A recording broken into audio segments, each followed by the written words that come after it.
반갑습니다.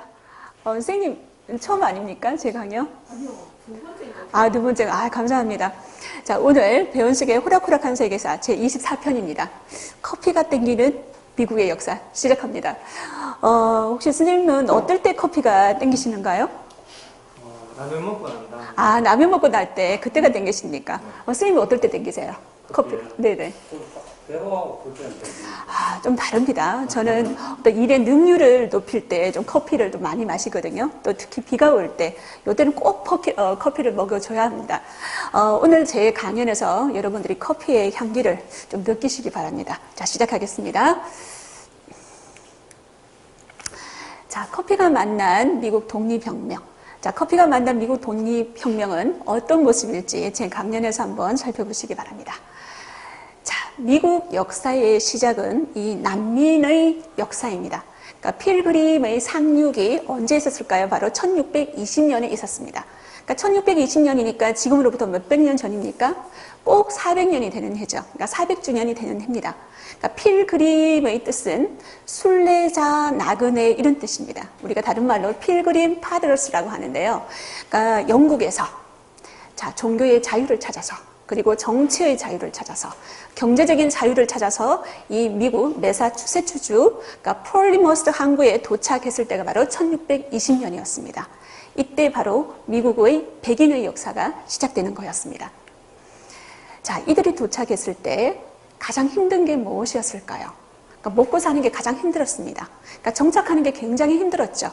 기근에서 벗어나야 되고 이 추운 겨울을 이겨내야 됐습니다. 이때 이들을 도와주었던 사람들 누구였습니까? 그렇죠. 아메리카 원주민들이었습니다.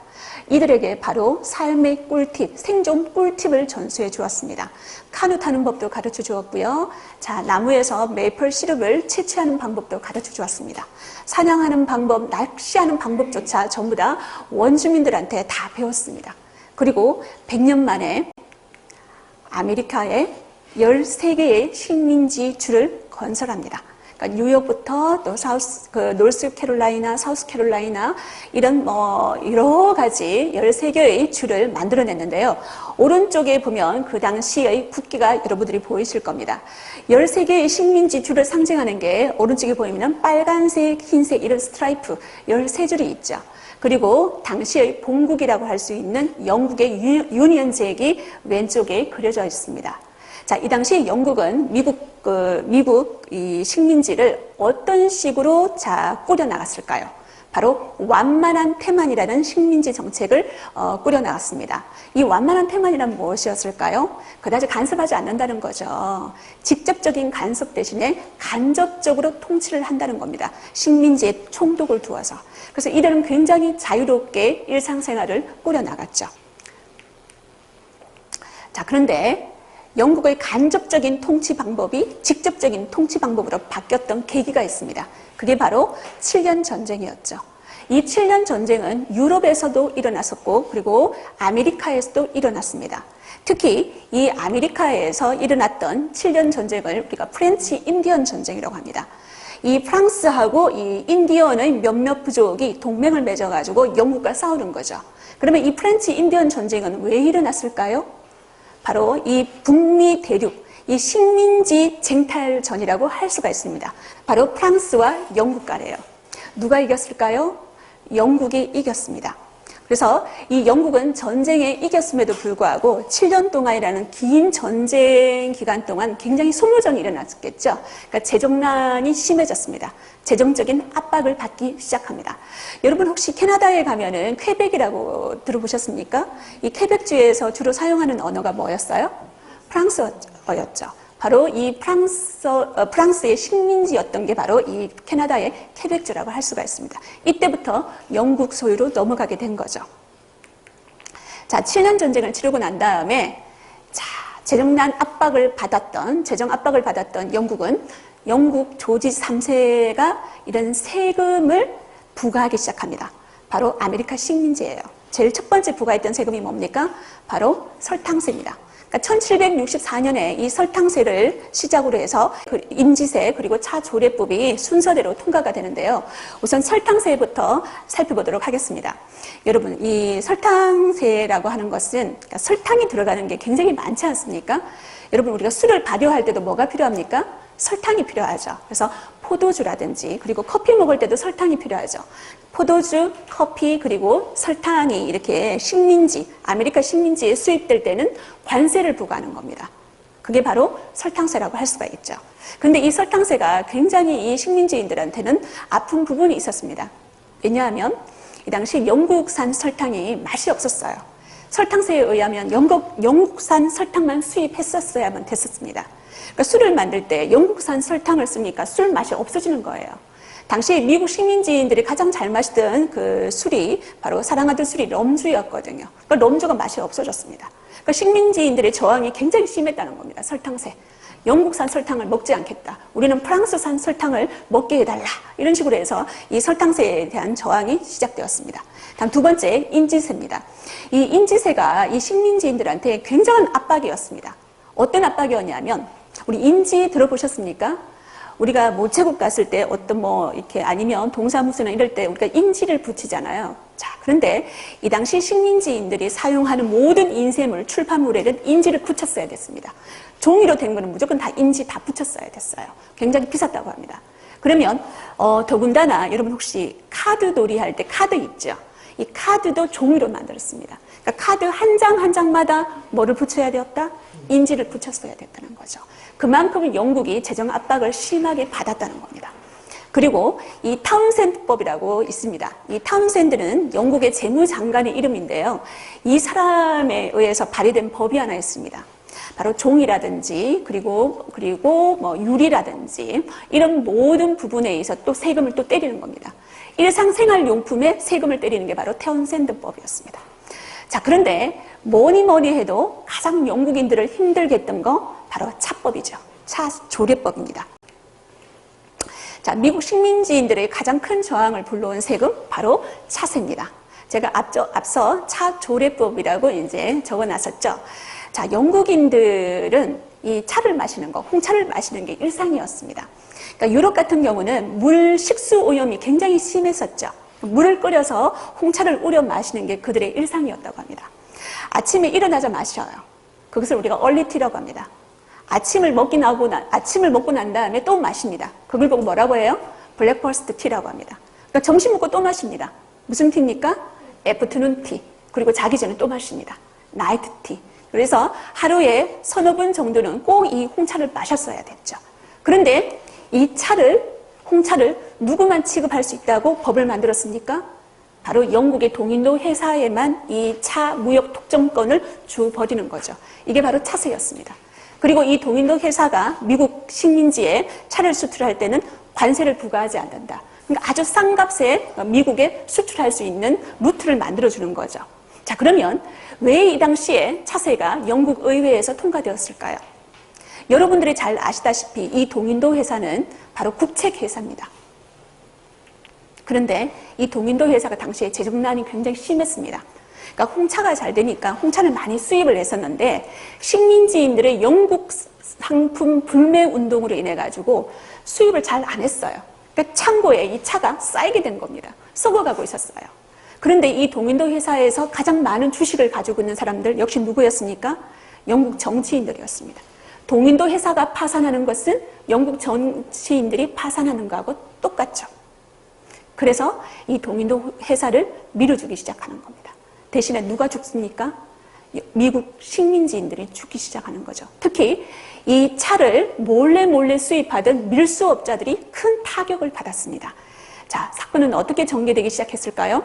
바로 No taxation without representation이라고 얘기합니다. 바로 대표 없이 과세 없다. 굉장히 유명한 슬로건입니다.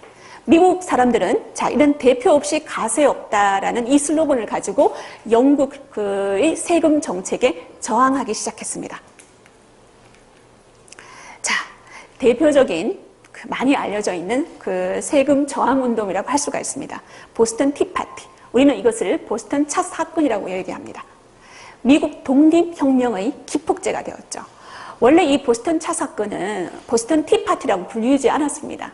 제일 처음에는 뭐 Destruction of the Tea라고 해가지고 차 파괴 사건이라고 알려졌습니다. 당시에 이 차 파괴 사건은 조지 워싱턴조차도 비난을 했었습니다. 그러면 이 보스턴 차 사건이 어떻게 이렇게 일어났는지 자세하게 한번 살펴보도록 하겠습니다. 지금 여기 그림이 나와 있는데요. 오른쪽에 보시면 어떤 복장을 하고 있는 백인들이 있죠.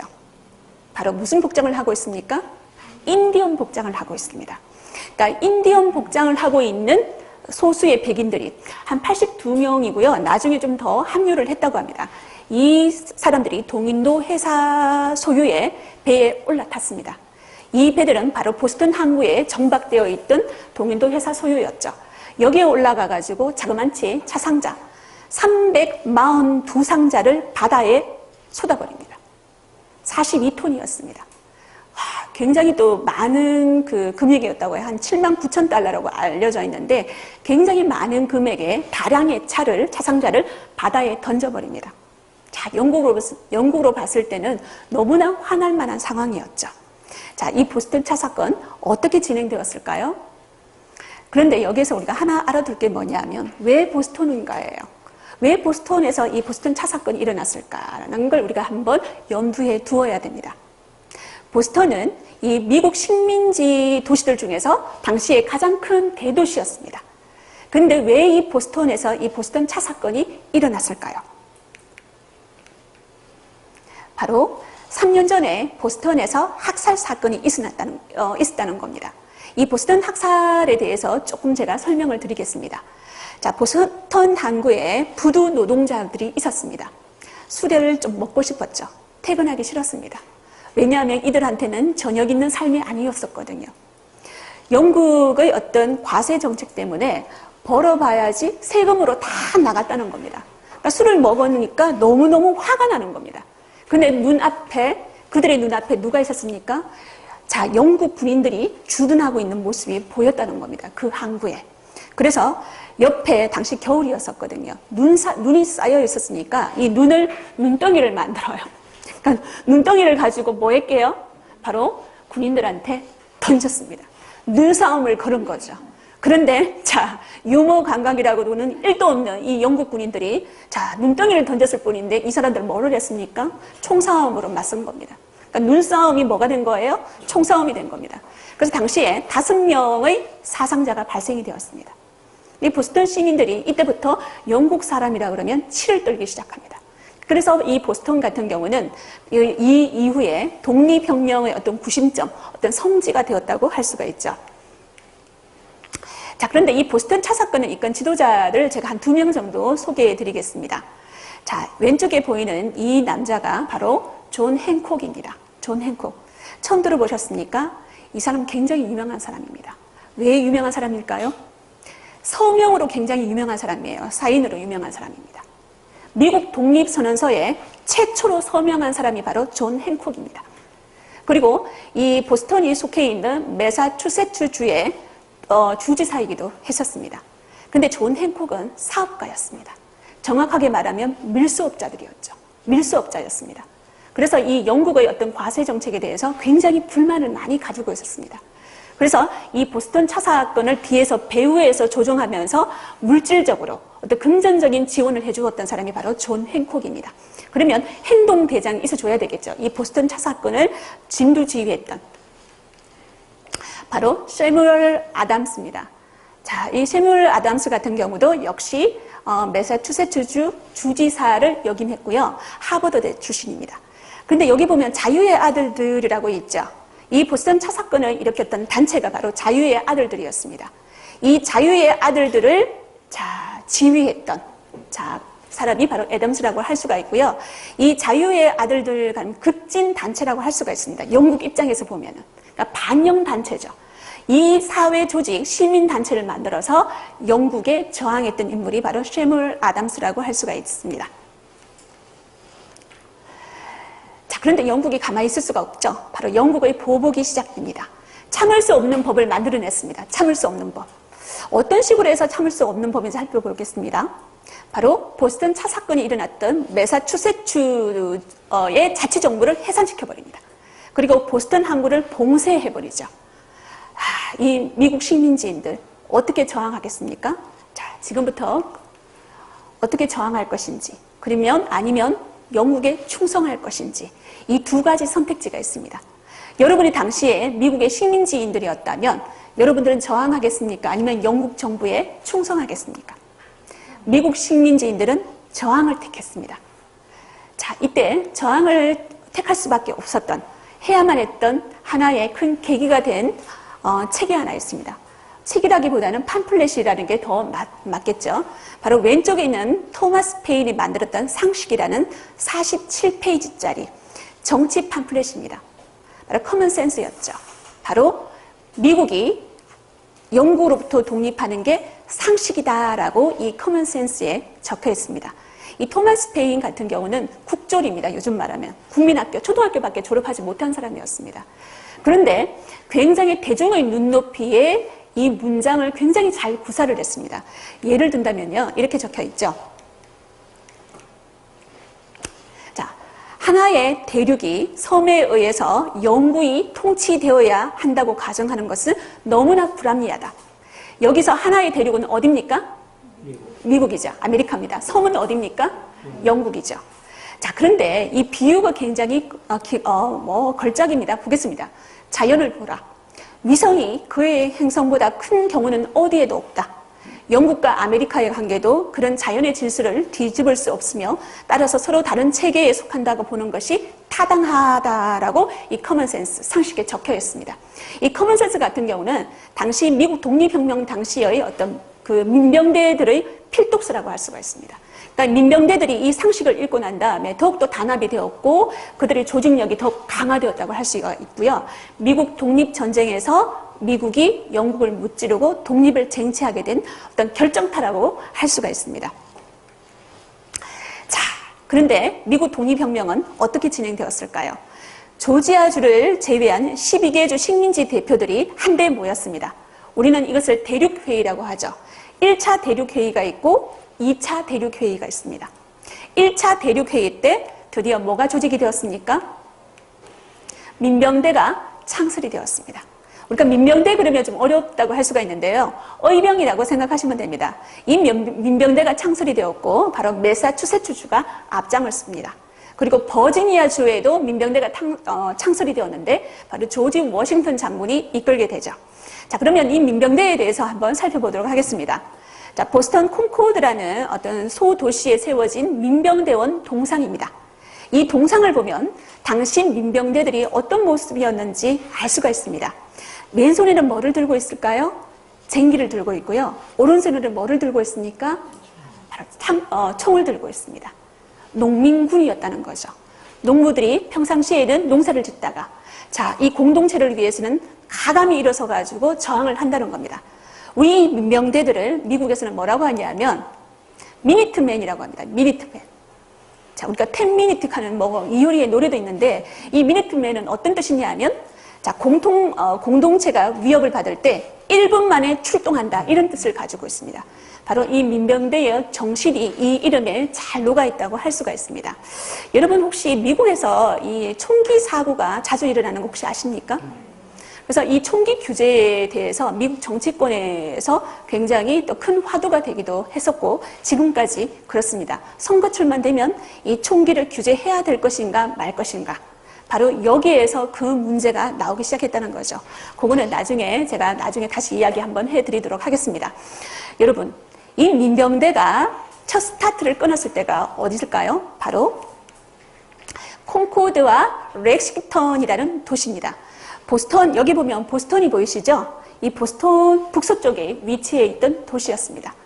그런데 영국 주둔군한테 첩보가 들어왔습니다. 이 콘코드에 민병대들이 무기와 탄약을 지금 숨겨놓고 있다는 첩보가 들어왔습니다. 그래서 영국 주둔군이 이 콘코드로 떠났습니다. 그런데 이 렉싱턴 같은 경우는 콘코드로 들어가는 입구라고 할 수가 있죠. 여기에서 이 민병대와 영국 주둔군이 부딪히게 되는 거죠. 우리는 이것을 렉싱턴 콘코드 전투라고 이야기를 합니다. 미국 독립혁명의 서막이라고 할 수가 있죠. 언제입니까? 1775년 4월 19일입니다. 자, 미국 독립혁명은 이때 시작되었지만 우리의 그 민주주의 혁명은 언제입니까? 1960년 4월 19일이죠. 이 4월 19일이 굉장히 의미가 있다고 할 수가 있습니다. 여러분, 이 렉싱턴 콩코드 전투는 미국 역사에서 기적이라고 불립니다. 왜냐하면요, 민병대 같은 경우는 한 번도 군사훈련을 받지 못했습니다. 그런데 당시 영국 군인들은 유럽에서 최강 정규군이었습니다. 전 세계 최강 정규군을 상대로 한 번도 군사훈련을 받지 못했던 이 민병대가 싸워서 이겨냈습니다. 당시 사상자 수가 바로 영국군은 273명이 사망을 했고요. 미국 민병대는 95명밖에 사망하지 않았습니다. 안전 대승이었다고 할 수가 있죠. 자, 미국 수정헌법 제2조, 아까 제가 총기 소지에 대한 문제를 얘기를 했었는데요. 미국 수정헌법 제2조에 그 내용이 잘 나와 있습니다. 자, 이 제2조에는 이렇게 적혀 있죠. 규율을 갖춘 민병대는 자유로운 주의 안보에 필수적이다. 그래서 무기를 소장하고 휴대하는 인민의 권리는 침해할 수 없다라고 되어 있습니다. 이 민병대가 주축이 되어서 미국 독립혁명을 일구어냈다는 것은 미국 시민들의 자부심이었습니다. 전통이었습니다. 이들은 스스로 총을 들어가지고 그들의 자유와 생명, 그리고 재산, 그리고 공동체를 지켜냈죠. 이 민병대는 이 전쟁이 끝나고 난 다음에, 독립전쟁이 끝나고 난 다음에 해체가 됩니다. 하지만 그들은 총을 버리지 않았습니다. 그 총을 가지고 19세기 개척시대 때 인디언에 맞서서 싸우기 시작했다는 거죠. 그리고 그들의 재산과 그들의 가족과 그들의 공동체를 지켜냈습니다. 그래서 이 미국에서 이 총기 소유는 그들의 권리가 되었습니다. 바로 자기 방어 수단이 되었다는 거죠. 그러니까 미국에서 이 총기 소지를 금지한다는 것은 굉장히 어렵습니다. 굉장히 오랜 전통이잖아요. 이게 몇백 년 지나는 200, 300년이 된 전통이라고 할 수가 있죠. 자, 이때 렉싱턴 그 콩코드 전투 이후에 영국 조지 3세가 선전포고를 합니다. 북미 식민지의 반역자들이 미국에 있는 나의 백성들을 선동하여 반란을 일으켰으며 군대를 모아서 입법부, 행정부와 사법부를 장악했다. 드디어 선전포고를 합니다. 그런데 결과는 어떻게 되었을까요? 자, 독립전쟁의 대단원의 막이 바로 요크타운 전투로 끝이 나게 됩니다. 바로 1781년이었죠. 요크타운 전투에서 지금 영국군 사령관 콘 윌리스가 항복하는 모습입니다.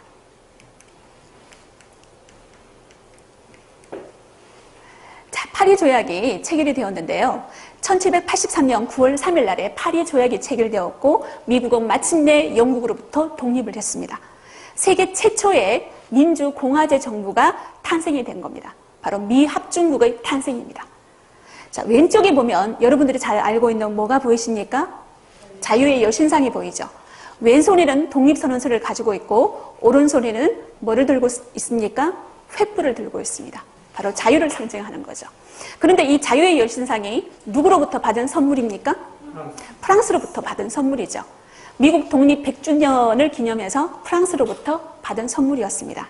그리고 이 자유의 여신상을 설계하고 또 그 구조물을 만드는데 프랑스의 에펠탑을 설계했던 에펠이 참여했다는 것은 여러분도 알고 있을 겁니다. 자, 이 말은 뭐냐면 미국 독립전쟁에서 아메리카 식민지가 승리를 거두는데 프랑스가 굉장히 큰 일조를 했다는 겁니다. 자, 정규군을 미국 본토에 파견을 했습니다. 어느 나라가요? 프랑스가요. 그리고 막대한 전쟁 지원금을 바로 미국 민병대에 보내기 시작했습니다. 왜 프랑스가 그렇게 했을까요? 영국의 라이벌이었기 때문이죠. 그러니까 7년 전쟁에서 영국에서 패했던 그 보복을 아메리카 식민지인들을 통해 가지고 해보고자 하는 것이었습니다. 그런데 미국 독립혁명 전쟁은 혁명이라는 이름으로 또 불리기도 하는데요. 왜 혁명일까요? 미국 독립선언서에 그 내용이 잘 나와 있습니다. 미국 독립선언서는 여러분들이 아시다시피 토머스 제퍼슨이 기초했다는 걸로 알고 있습니다. 토머스 제퍼슨이 초안을 만들었고요. 그리고 기초위원들 5명이 몇 날 며칠을 밤새워가지고 이 미국 독립선언서를 만들어냈습니다. 잠시 한번 읽어보고 가도록 하겠습니다. 왜 미국 독립전쟁이 혁명인지 여기에 나와 있습니다. 모든 인간은 평등하게 창조되었으며 창조주로부터 몇몇 양도할 수 없는 권리를 부여받았고 그런 권리들 중에는 생명, 자유, 행복 추구가 있다. 자, 이 권리를 확보하기 위해서 정부가 사람들 사이에 조직되었고 정부의 정당한 권력은 피지배자들의 동의에서 나온다라는 겁니다.